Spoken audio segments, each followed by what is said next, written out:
some questions. So first for Kyle, indeed, you played at the Glen Club in 2019 and 2021. What do you think it takes to be successful out here? Yeah, I mean, is that better? Perfect. Yeah, I mean, it kind of depends on the conditions based on the, I guess, 3 times I played. We're counting out the good year that I had here, but anyway, yeah, just last year I remember playing at least one of the days in extreme wind, which made it very difficult and challenging. But if you're out here, you know, and the weather's relatively good, the course is always in great condition, so I think you can make some birdies, and you know, hopefully, if you make pretty much every week on this tour, but if you make a lot of putts, you can hopefully find yourself in the winner's circle. The pants are fantastic. Who makes those? Thank you. These are Zanella. Excellent. Did you reach 18 a couple times when you were here? Yes, you could hit it, but it was extreme, like I said, so it was blowing down. Yes. You could get it up over the cart path there, and that was kind of the, you know, if you could get it past there, it was you had to go for it. So. Yes. Those are golf goals for all of us, hitting it past that cart path. We've never achieved that. Theo, you've not played here, is that correct, or have you? I played here last year. Oh, okay. Yeah. Tell us about your experience last year. It was very cold, very rainy, windy, and I ended up missing the cut by I think a shot or 2. But it was definitely took a lot of perseverance. It was a rough week. I hear you. Where were you born, and when did you move out of the area? I was born downtown Chicago, but left when I was about 11 months old, so don't really have any memories from here. And then was it in like the New York City suburbs, and what was it like growing up there and trying to play golf? Yeah, first in New York City in Manhattan, and then in the suburbs in Greenwich, Connecticut. So yeah, I grew up at 61st and Lex. Not a great area for golf exactly. How did you get into it? no, definitely not a great area for golf in terms of being in New York City, but when you think about the surrounding areas, you have so many of the best golf courses in the country, which it's very similar to here. I mean, you have so many great golf courses in a pretty close proximity. So my parents are both casual golfers. They got me into the game at a young age, and I just really loved it. So they kept taking me out to play, and then started doing tournaments and kind of progressed from there. What's your favorite course, either in Westchester or Long Island, if you've gotten to play them? Wingfoot. Yeah. Yeah, there's a lot though. Exactly. All right, let's talk about Tom Fazio for a second. Obviously designed this, Alotian Club, Shadow Creek, Victoria National, Butler National, Conway, and Capes Valley, which has hosted some wonderful some wonderful BMW championships. Do you have a favorite Tom Fazio design? And when I mention that name, is there something that you think of? I can go ahead. Well, I'm a member of a Tom Fazio course in Dallas National. So that's probably my favorite, just because I play it every day or when I'm home, and I love it. So I feel like I have a little bit of somewhat of a insider knowledge, I guess, to this course, because I feel like Fazio courses, he tends to design very, very similar type courses, kind of regardless of where they are. So I feel like I kind of know the design reasonably well. Following up on that, what would you say are some typical Fazio designs? What are the characteristics? Yeah, usually it's pretty wide fairways that tend to bottleneck, that kind of the further you hit it, the narrower it is. Usually large greens that have a lot of slope and pretty much always deep bunkers. And one thing that people never notice is if you look back on a Fazio course from the green to the tee box, you'll never see a bunker. But obviously when you look from the tee facing the hole, you see the big kind of flashing white faces. Kyle, would love to hear from you. I feel like most of his courses are very playable as well. I mean, Yeah. if you've never played them, you can go out and, if you play a course that might be a little quirky or something that, you would say, I don't know if it's a dogleg right or left. I mean, Fazio tends to frame his par 4s and, all the holes kind of, okay, this is a little dogleg left, there's a bunker out here, and you can kind of draw it off of there. Or there's a bunker on the left, and you can fade it. So I think they're very playable. They're very, normally don't get sick of them or get beat up too much. They're enjoyable and a good test of golf. So yeah, I think this is another good example of that. I feel like you have a bit of a southern accent. Did you acquire that at Wake Forest, and do you still live in Carolina? Yeah, I live in North Carolina, so I've been there now for close to 20 years. So I'm dating myself, but yes, I must have picked that up along the way. So grew up in Ohio. Is that a good spot to live also in the winter? Are you able to play much? Yeah, it's pretty good. I mean, the weather will recover. I mean, it can be hit or miss during the winter time, but it's a good place to travel from. And you know, we have indoor facilities if I have to, or the Charlotte airport's great if I need to sneak down to Florida or something. I can be down there in an hour, so it's not too bad. Guys, what is life on the Korn Ferry Tour like? First of all, among the guys, is it more cutthroat or friendly? How would you describe it? I mean, I think it's a little bit different. I've been fortunate enough to play 5-6 years on the regular tour, and so the dynamic is just a little bit different. I mean, the Korn Ferry, you have major champions playing with guys that are, you know, literally trying to, you know, buy diapers, or you know, it's pretty cutthroat. There's just a big difference, and a lot more guys they travel together. It's a lot more friendly, I would say, on the Korn Ferry.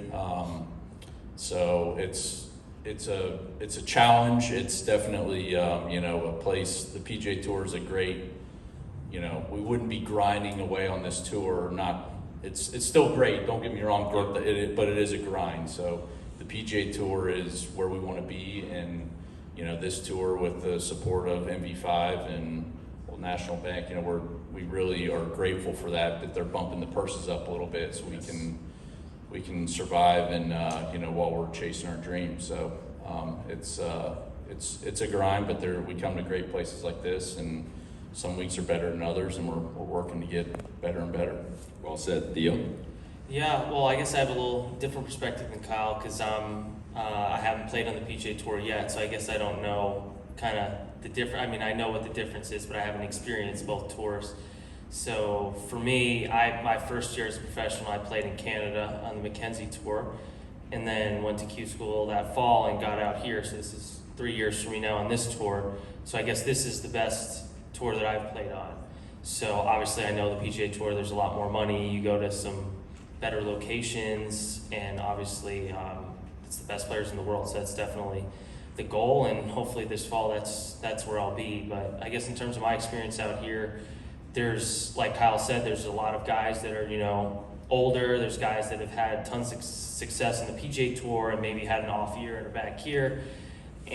But there's also so many guys that I played junior golf, college golf, like in Canada, and we've kind of grown up together playing all these events. So I have a lot of close friends out here that are my age that, you know, we rent a house for a week and it'll be 3 or 4 of us. Sometimes we have our wives with us or our girlfriends with us. And so it's definitely a pretty social tour. And I guess when I hear from the PGA Tour, it's a lot more, oh, this is my team. You travel with your swing coach, maybe your workout guy, your mental coach. And I mean, we have all those things out here, but they're not, you know, we don't make the kind of money where, oh, we're putting them up for the week. So it's a little different in that regard. But for me, it's been, you know, a super positive experience, and, you know, get to play great events like this and many others. And, you know, it definitely prepares us. I mean, I think you would agree with that, for the next level.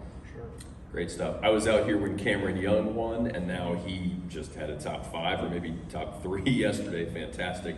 Scotty Scheffler's won this event. What does it mean to see these guys, to know that this event has become, you know, sort of a launching pad for some of the guys?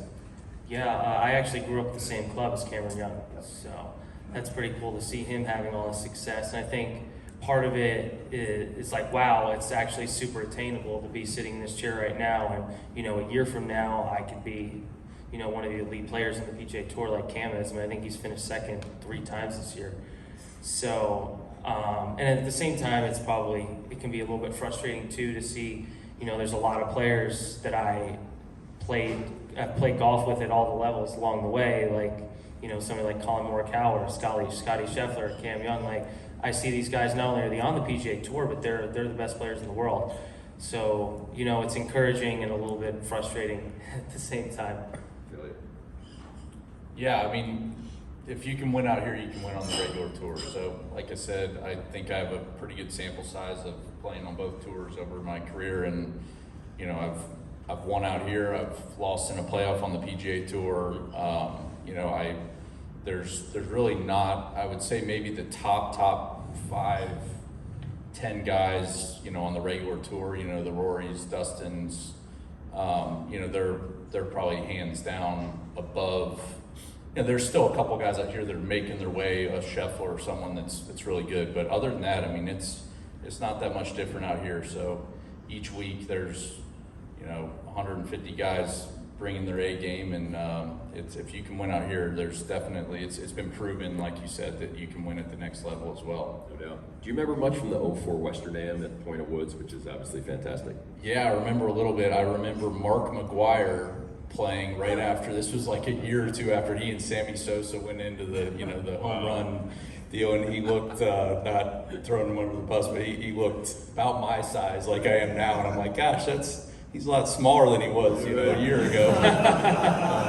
But no, I remember that. Point of Woods was great. That was an awesome golf course, and that was always one of the top. I remember it being a long week if you played well, because you kind of, I think you went, if I remember correctly, you went stroke play into match play, and so it was, you know, it was great. But that was always a fun week and one of the best, most prestigious amateur tournaments. Guys, we're always here to celebrate what the Western Golf Association and Evan Scholars Program does for caddies. Either of you done any caddying? I grew up caddying at Muirfield Village, and so caddying is near and dear to my heart. I mean, I have sat in the caddy area for numerous hours, long hours. So I think it's just incredible, and the lessons that you learn caddying, and the people, you know, people that you see all sorts of people, and that's what you're going to see in the business world and in life. You know, they don't know what your background is or what's going on at home or what's, you know. So it's very near and dear to my heart. So I was just reading an article I was sharing with McCumbers and Dick this morning about the Western Golf Association, and one of the guys, I think he was at Shinnecock, but he's trying to pump up the Evan Scholar pretty much from Boston down to Florida. And it was really kind of caught my eye. I was reading the article and stuff, but it's very near and dear to my heart for sure. I really don't have much experience. I've caddied a couple times for friends in tournaments, but that's really kind of it. So not too much to say personally. Have either of you ever like worn out any caddies? Do you treat them well? Do you ever get frustrated? What's your dynamic like with your guys in your bag? I'll leave that one to Theo. Well, my current caddy, I've had him for 2 years, and he's the best. We've become really close. He's quite a bit older than I am, but he's great at what he does, and he's an awesome guy. Unfortunately, when I first started out here, I had a little bit of trouble finding a good caddy. I did fire somebody in the middle of a tournament. Wow. Which I'm not. It was justified. Unfortunately, he made a couple of mistakes, and not like intentional. One time he walked through a bunker and got me a 2-stroke penalty, and then berated the official for calling it on him. That wasn't good. And then he showed up 2 hours late at the next event and wasn't in great condition. And then that week, and then the following week after he caused the penalty, he was trying to convince a rules official that I did the wrong thing, even when the official said what I did was okay. So is he available today? I could use some no, help. he's not, but I think he's actually had some good success with another player, but it didn't work out too well for us. But it was funny when I started my current guy, Joe, I was like, God, Joe, you were just the best. And then he's like, no, I think you just had a low bar to compare it to. But so it was a little struggle in the beginning, but I'm thankful to have a fantastic caddy now currently. That's wild. So is the terrible guy on the Korn Ferry, or is he? Well, I don't want to say he's terrible, but we didn't work out. Flawed guy. He is currently on the Korn Ferry Tour, yes. Oh man, that is some good intel. Do I have a few more minutes? What's the timing? Excellent. All right, I'm going to go off script here. Going to freak the WGA guys out a little bit and ask some other questions. So go as long or short on these as you want. Best ever moment on the golf course? Actually, probably here in Chicago, the Walker Cup, played at Chicago Golf Club in '05. Just a special couple days. I don't know how else to explain it. With, you know, lifelong friends and just going to battle for your country, it was pretty special. So that's probably, it came down to the last hole. We ended up winning. Man. They Great Britain and Ireland. He had about a 40-footer on the last hole, and if he makes it, they retain the cup. If he missed it, and he just missed it, and so we won. But that was a pretty special week, or I guess day. So I don't know a little bit more than just a day, but yeah, that was pretty cool. Deal. For me, it was definitely winning the SEC championship, 2017. I think it was the first time ever that Vanderbilt had won the SEC championship. So, and also getting to share that, you know, with my four teammates, and actually the guys that didn't play in the event, they all came down to watch the finals. And my coaches and kind of all our supporters there that week, and Vandy just won the SEC championship again a couple weeks ago. So to kind of see those guys continue on the success is really exciting. So for me, I think getting to share a win with a team, just kind of like Kyle said, it's a little different than winning something individually. We know all about it. We play in the Reifers Cup, the Illinois versus Wisconsin Golf Media. They're the rounds I remember year after year after year. Weirdest moment on the golf course. You may have already had yours, or maybe you have an even weirder moment than a caddy completely hosing you. Guys, what's that? Go ahead, I'll think. Oh, I know, I got to think about this one too. The weirdest moment. Man. Any strange rulings have you ever been involved in? Yeah, for sure. One year was in Mississippi in the Sanderson Farms, and I hit it up the right side, and the spotter waved that it was out of bounds, and we thought it was in bounds, but I'd walked about 10 yards off the tee box, and so like, I better go hit a provisional. So go back, hit a provisional down the fairway, get up there, and the ball was in bounds. And they said, well, you can't, because I had walked past the tee marker, that you have to go down there and check. So they counted that the ball was out of bounds, and then I couldn't play my provisional, so then I had to go back and hit a third ball. And then You're kidding me. Yeah, so that one, and then the same week we were playing, and we had a bunch of weather, and so we were getting delayed, and so we were about on the 14th hole, and it's getting dark, and we're back kind of in the trees. And I had about a 40-footer up and over this ridge, and I'm like, I'm gonna wait. And I asked the shot link lady, and she said, yeah, we're calling it at 7:38. They've already radioed in, and so it's 7:37. I'm like, well, I'm just gonna wait till the morning. And so another player was behind me, and he's yelling, what are you doing? I'm like, well, we're not getting done. If we're on 18, I'm gonna be running to get it done. So the official comes in and penalizes me the next morning, and says that I didn't play up until they blew the horn. And so that was the same tournament. So every time I kept making a couple birdies, I just getting two-shot penalty. So I was laughing, but I made the cut, but I didn't. Wow. That was not a fun week. I was gonna say, I hope you weren't lying 5 in the fairway after you finally hit it. At least I wasn't. At least I wasn't up in the standings that week. But I guess one more now that I think about that really quick was I had 15 clubs in the bag a couple years ago on the Korn Ferry, and I bogeyed 2 of the last 3 holes and lost by 2. So that was a tough pill to swallow. How does that happen? Is that you? I had a wedge match for new grooves, and it was really cold and nasty, and we had kind of stuff all over the bag, and for whatever reason I got hit it right in front of the green in par 5 of the first hole in the first round, and looked down there two L wedges, and but I was about ready to call American Airlines, but I battled through it, and nice. Anyway. Yeah, I think mine definitely is the story. But I guess I can get into it a little more. So what happened? This was in Panama in 2020, and they don't have like sprinkler heads with yardages, so they put dots in the fairway that are different colors, and that year they were reasonably spread out. So I hit a tee shot offline, like 30 yards left of the fairway.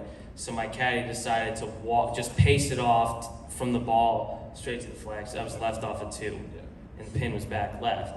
And I went to the fairway to just check the dot while my caddy did that, so I didn't see what he was doing.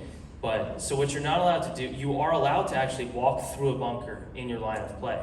You're just not allowed to rake it. Sure.